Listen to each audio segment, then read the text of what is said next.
Бидний грекийн нэр зэтгэгч Сократ хэлэхдээ хэрвээ хуулийн засаг чөлөөл шудраг ус үнцний авттай гэж хэлсэн. Гэтэл өнөөдрийн Монголын нийгэм хуультай засаг хэлтайгаа байгаа боловч үүнийг уландаа гişгэн амьд хийх хөлөг өгч харсан.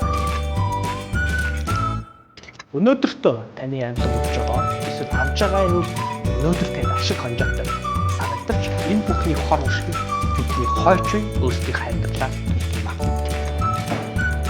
Иймээс та ирээдүйн хойч үе өөрийнхөө өмөрдөө ирээдүйн аюулгүй эрэхтэй шудраг чинэлгүй амьдрал хүсч өнөөдрөөс эхлэн өөрчлөлтийг өөрсдөөсөө эхлэх хэрэгтэй. Зөв шудраг зөв. Зөв зөвд шудраг зөв. Авилгатай тэмцэх газар.